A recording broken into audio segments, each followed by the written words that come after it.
Oke, baik. Assalamualaikum warahmatullahi wabarakatuh. Perkenalkan, nama saya Aril Penermana, NPM 24782038. Nah, di sini saya akan hands on di mata kuliah pemrograman jaringan 2. Nah, di sini saya sudah masuk ke VirtualBox. Ini saya sudah merunningkan mesin saya ya. Nah, lanjut masuk ke Pinet. Nah, di sini sudah ada topologi saya beserta keterangan IP di atasnya ya. Nah, di sini yang kedua itu membuat video penjelasan. Yang pertama menunjukkan bahwa setiap network device berhasil di-ping. Oke. Yang pertama saya akan mengeping dari router dulu semua switch ya. Oke, kita ping. Duh. Kita ping 192.168.2.11. Sukses, berarti connect ya. Selanjutnya kita yang kedua titik 12. Sini 5 sukses juga. Yang ketiga titik 13 di switch ke 3 saya. Oke. Enter. Sukses juga. Selanjutnya di yang keempat.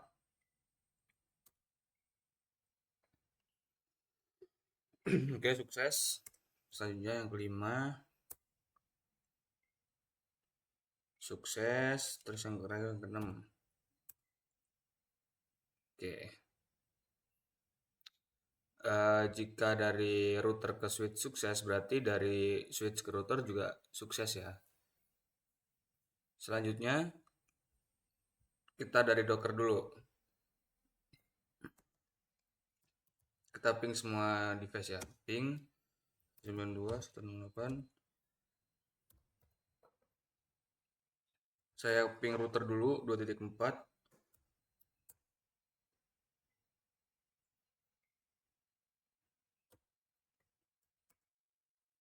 Oke. Connect ya.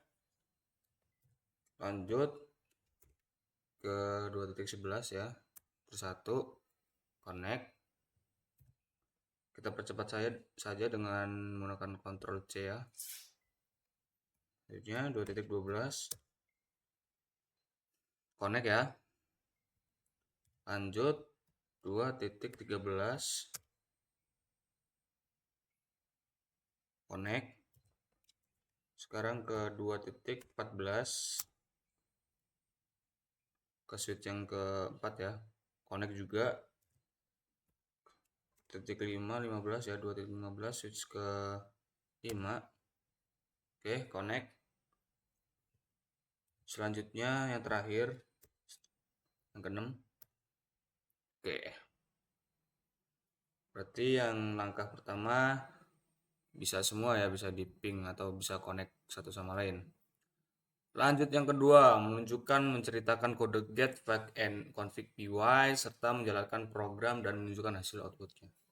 Oke. Kita clear dulu. Clear. TLS. Nah, kita masuk menggunakan nano get patch ya, and config py. Nah, di sini saya sudah masuk. Di bagian awal kita import library ya, menggunakan YAML, JSON, OS, dan Napalm. Selanjutnya pada baris awal ini kan kita sudah mengimport library. Nah, ketiganya itu digunakan untuk membaca file YAML, menyimpan hasil dalam bentuk JSON, dan membuat folder output. Ini form Napalm ya, dari Napalm, import get network driver. Jadi kemudian get network driver ini yaitu library otomatis dari jaringan yang digunakan untuk mengambil data dari perangkat network seperti itu. Terus yang kedua itu selanjutnya ada di device file, device YAML. Jadi di bagian ini mendefinisikan bagian lokasi file YAML ya, yaitu yang berisi daftar perangkat dengan nama device YAML. Nah, di sini saya menentukan folder atau tempat penyimpanan di /home/output. Oke, lanjut di sini bagian membaca perangkat dari file YAML ya. Nah, di sini saya membuat file device YAML dan membaca seluruh daftar switch atau router yang ini saya ambil datanya. Daftar perangkat disimpan dalam bentuk dictionary sehingga bisa di loop satu persatu. Nah, di sini menggunakan loop ya ke for name, info in device item. Nah, di sini hostname, username, password, platform. Nah, di sini mengeluarkan print connection to namanya apa dan hostnya berapa gitu ya. Nah, try ini driver get network driver, platform, device driver, hostname-nya host, user gitu ya. Nah, di sini isi dari get pack ya.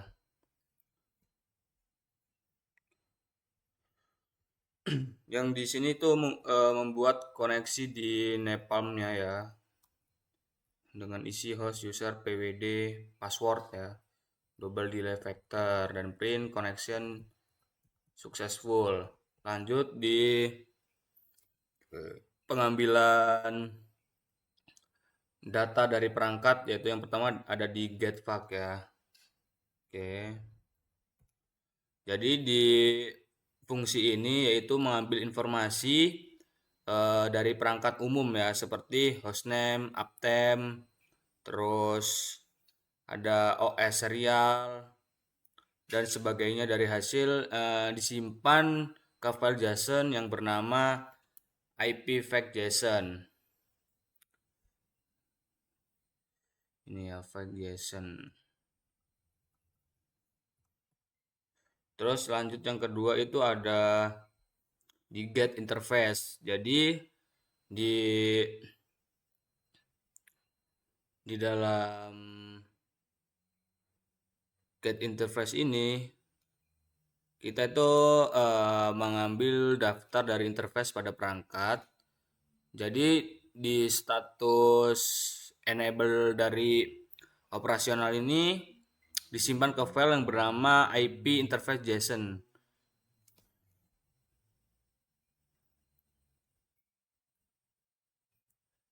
Oh, enggak, yang maksudnya yang di get interface ini disimpan di file yang bernama interface.json. Terus yang di get interface IP ini mengambil informasi IP pada setiap interface ya, dan hasilnya itu disimpan di interface IP.json seperti ini ya. Lalu yang keempat itu di get config. Nah, di sini di get config ini menangani di bagian running ya maksudnya. Jadi di get config ini mengambil konfigurasi perangkat yang disimpan itu bagian dari running config-nya yang bernama di IP running config ya. Host ini adalah IP terus running config.txt seperti itu. Nah, ini mengeprint data for host, hostnya itu IP. Jika tersave itu akan successful ya, output dir. Nah, terus ini menangani error, yaitu mengeluarkan failed to collect to data from jika gagal seperti itu ya. Aduh, kita keluar, kita clear. Nah, selanjutnya kita panggil ya TLS dulu. nggak ada yang langsung kayak gini aja.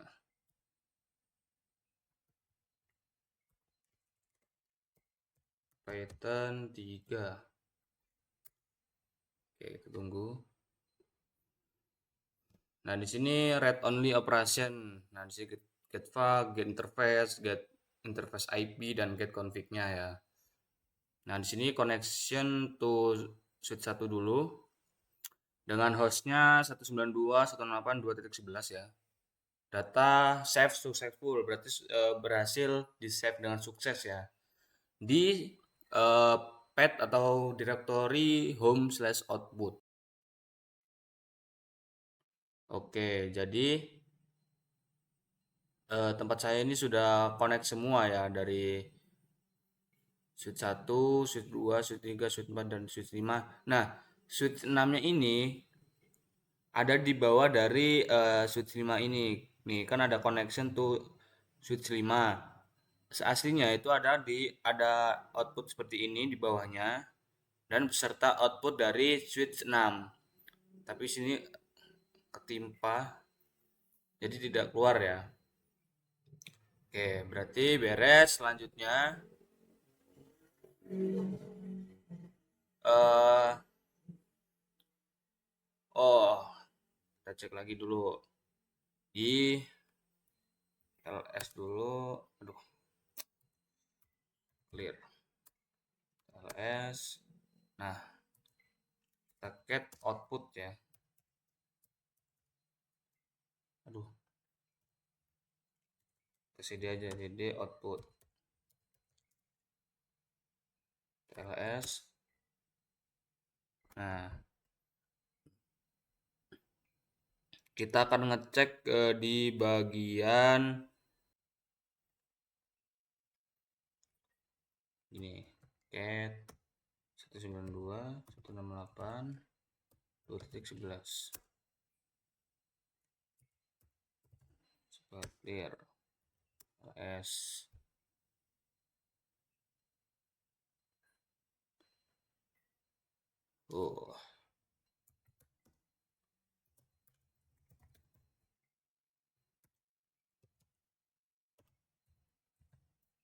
Kok bisa? Nah, sini ada Ethernet 0, IPv4. Nah, ini adalah IP dari si router saya ya. Nah, ada di switch 1. Ini ngebug ini, harusnya ke bawahnya tuh banyak ini.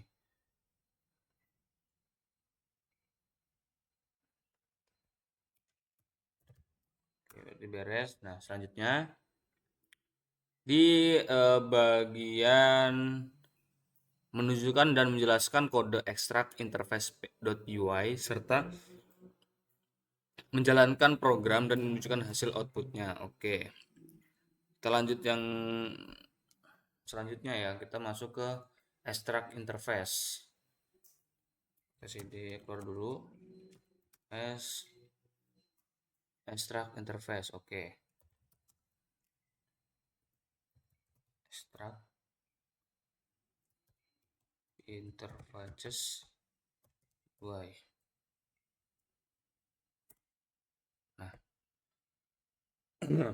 Nah, di sini pada bagian import library ya. Jadi yang pertama itu ada import JSON, yaitu untuk membaca file JSON hasil dari Napalm. Terus yang kedua ada import CSV, yaitu untuk membuat file menjadi file CSV ya. Terus ada yang ketiga import OS. Jadi import OS ini bekerja dengan folder dan file. Nah, program ini digunakan untuk mengekstrak semua data interface dari file JSON dan menggabungkannya ke suatu file CSV. Nah, di sini mengekstrak interface data to CSV ya. Nah, outputnya itu di dalam /home/output dengan nama file yaitu interface summary CSV. Jika saya ls di /home/output, maka ada yang namanya file interface summary CSV ya. Kita lanjut.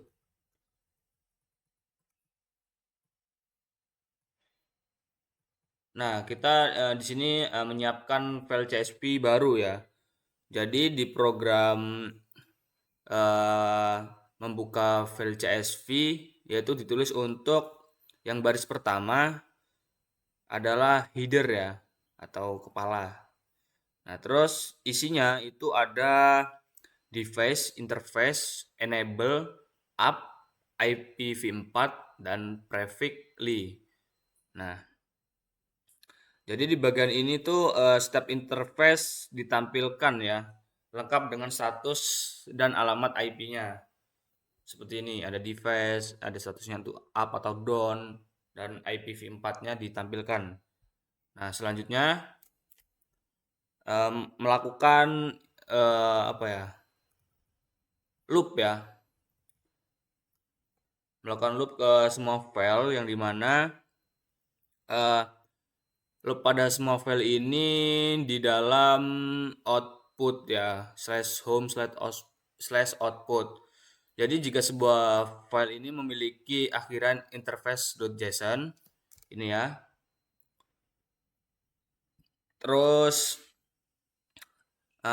jadi dari keterangan interface.json ini, maka file itu dianggap sebagai data interface dari suatu device ya. Nah, nama device itu diperoleh dengan nama menghapus bagian dari interface.json. Oke. Ntar contohnya itu ada IP atau ya IP-nya lah. IP-nya terus IP device.interface seperti itu. Lanjut di bagian load data ya, yaitu membaca data dari data IP dan interface. Jadi yang pertama itu ada interface.json ya, itu yang berisi daftar dari interface ditambah statusnya. Terus yang kedua ada interface IP JSON ini ya, data IP dan data interface. Yang di data IP ini menyimpan daftar IP beserta interface-nya, yaitu dari switch 1 sampai switch 6 seperti itu.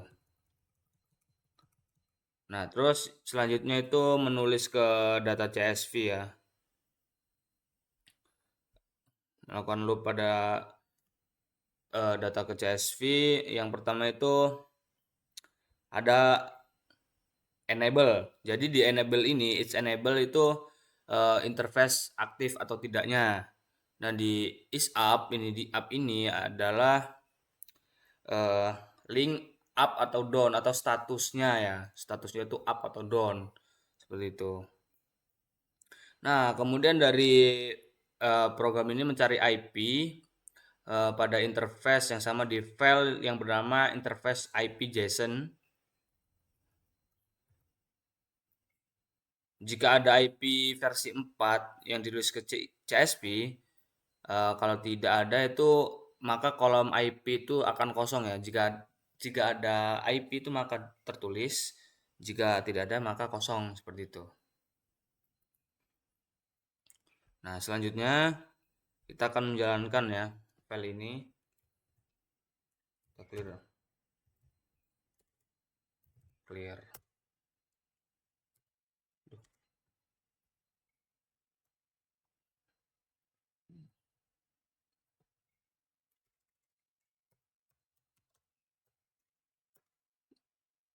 Nah, extracting interface data to CSV.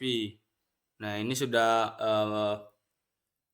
mengekstrak menjadi interface summary CSV. Ini ada 6 switch saya ya, ke home output / interface summary. Oke, berarti kita masuk ke dalam output dulu. Output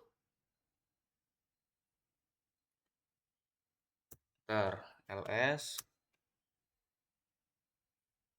apa ini, kita clear aja dulu. ls kita coba kita get interface summary .csv. Oke, aduh.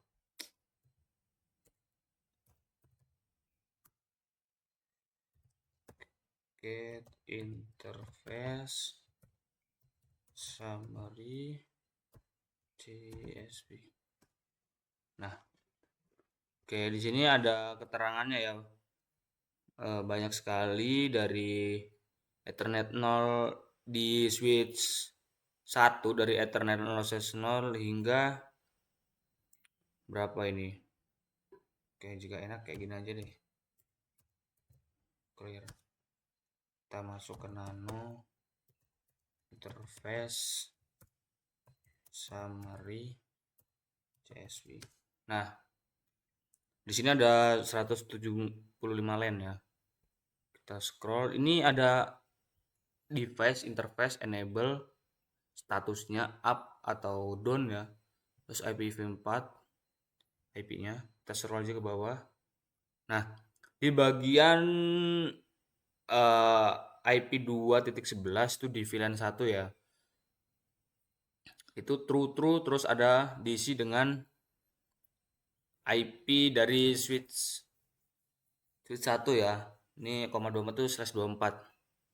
Kita lanjut cari lagi di sini terus di sini di IP 2.15 di VLAN 1 dia isi IP dengan IP itu sendiri ya atau IP dari switch ke-5.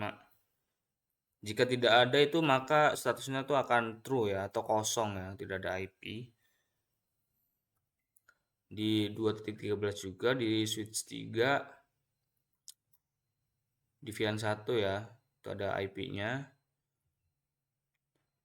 Lanjut di 2.14 juga ada VLAN 1. Titik 12 juga ada.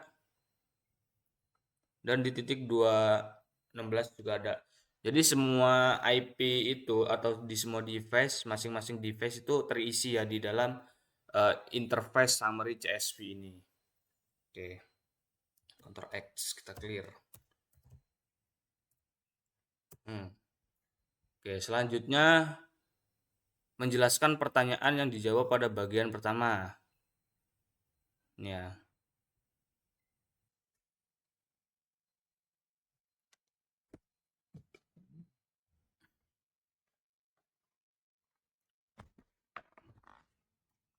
Sambil membaca buku ya.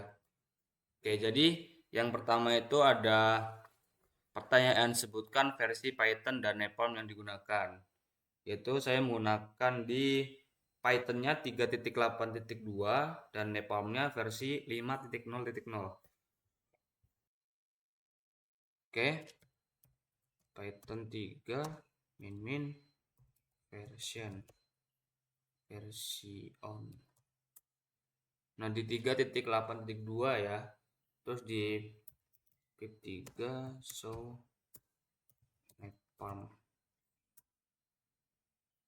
Nah, di sini Napalm saya di versi 5.0.0 ya.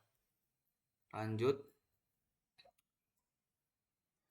Sini tuliskan perintah SSH ke router dan hasilnya. SSH ke router, oke. SSH Arial IP router saya 192.168.2.4. Masukkan PW. Nah, masuk ya ke dalam router 1. Berhasil, kita exit. Selanjutnya, pada file inventory terhadap file driver dan secret. Apa fungsinya? Jadi di fungsi driver sendiri itu menentukan jenis sistem operasi atau perangkat yang digunakan agar Napalm tahu cara berinteraksi. Nah, contoh di iOS, Cisco iOS, terus ada di EOS yaitu Arista EOS dan NXOS yaitu Cisco NX OS ya.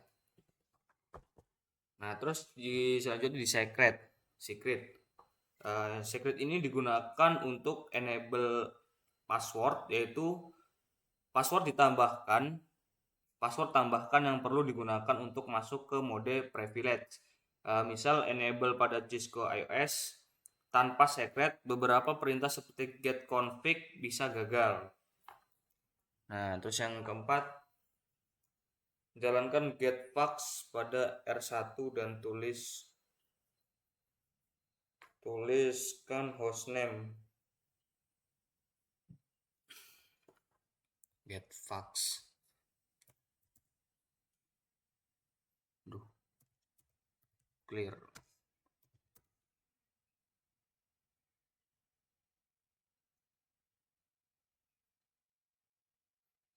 Getfax. Oh, bisa. Python 3.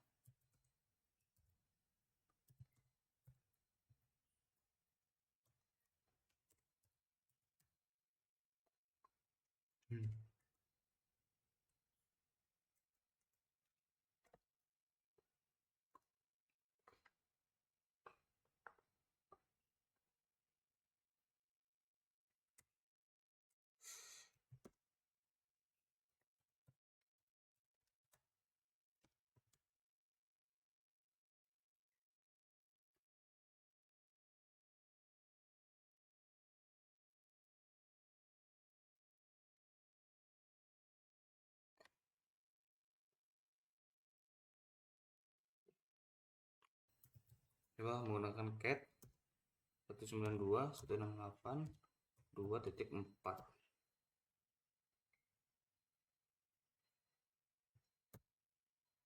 PACTH JSON. Gak bisa. Nah, tidak bisa. Kok nano?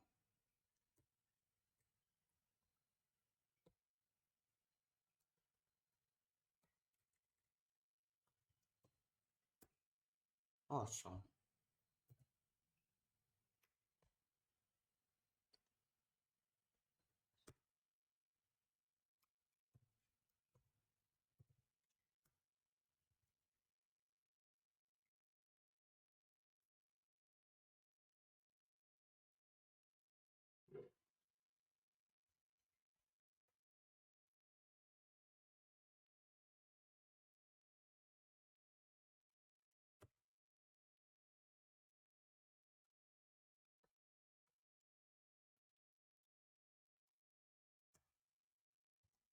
Nah, kalau kosong berarti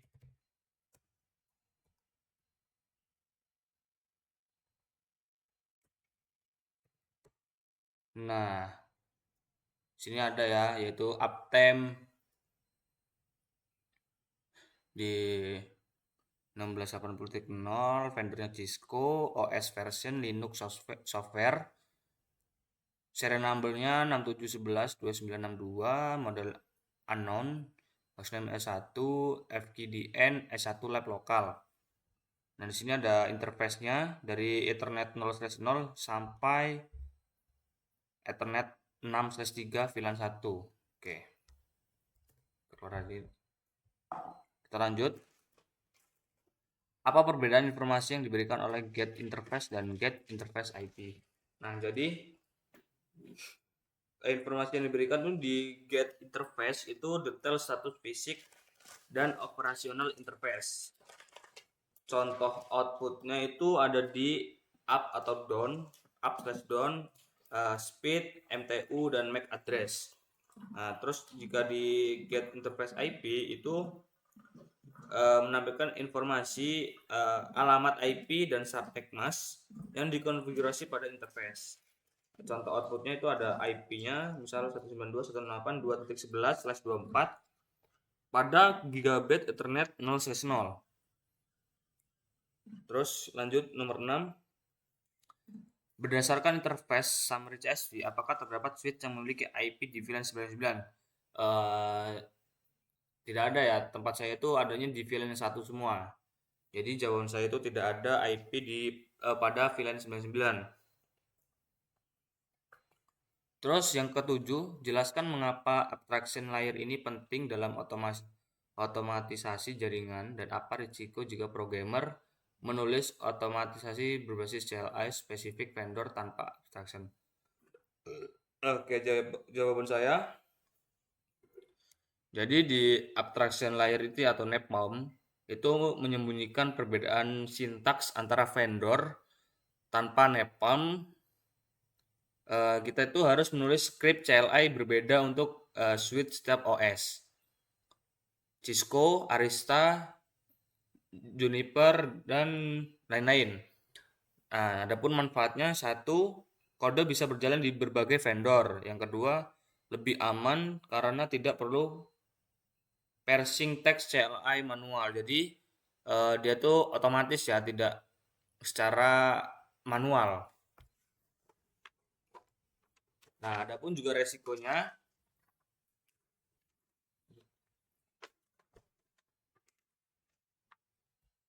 resiko tanpa abstraction ya. Yang pertama itu rentan error atau rentan error parsing CLI, atau juga bisa disebut eh, tiap versi iOS bisa berbeda outputnya. Terus yang kedua ada kode sulit dirawat, spesifik vendor tidak portable. Nah, lanjut nomor 8, jelaskan dua alasan teknis kenapa struktur data JSON atau DIC lebih sesuai untuk otomatisasi daripada output CLI biasa. Oke, jawaban saya, struktur data seperti JSON atau dictionary jauh lebih cocok untuk otomatisasi karena datanya sudah dalam format teratur dan mudah dipahami oleh mesin. Nah, misalnya Python bisa langsung membaca dan mengambil nilai atau modifikasi data JSON tanpa harus memecah teks satu persatu. Nah, sedangkan dari output CLI atau menggunakan show itu berbentuk teks biasa yang sering berbeda-beda tergantung versi sistem dari operasi, bahasa, ataupun vendor perangkat. Nah, agar bisa digunakan, programmer itu harus di parse atau dipisah manual ya, yang rawan error dan tidak konsisten. Lanjut di nomor 9, bayangkan skrip ini dijalankan terdapat cron job tiap 1 jam. Informasi apa saja yang bisa otomatis dipantau? Berikan contoh satu pemanfaatan nyata. Nah, jawaban saya bisa digunakan untuk memantau satu uptime seperti tadi ya, indikasi reboot, terus kedua interface status, link up atau down, ketiga perubahan konfigurasi itu di bagian get config-nya, terus yang keempat IP interface baru atau hilang. Jadi kita jika script ini terjadwal ya, IP interface itu akan baru atau hilang seperti itu. Terus yang ke-10, jika suatu hari topologi bertambah menjadi 30 perangkat, bagian apa yang perlu diubah? Jawaban saya, tidak perlu ubah script Python, cukup tambahkan perangkat baru ke device YAML. Karena script sudah loop otomatis membaca YAML, maka semua device baru otomatis ikut di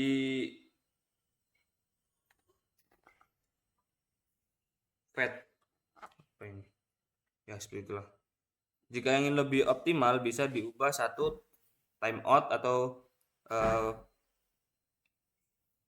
perbesar karena banyak koneksi ya. Yang awalnya 6 sekarang 30, jadi diperbesar. Yang kedua, tambahkan threading agar paralel. Oke, mungkin segitu saja jawaban dari saya. Jika jawaban kurang tepat, saya mohon maaf. Saya Heri. Wassalamualaikum warahmatullahi wabarakatuh.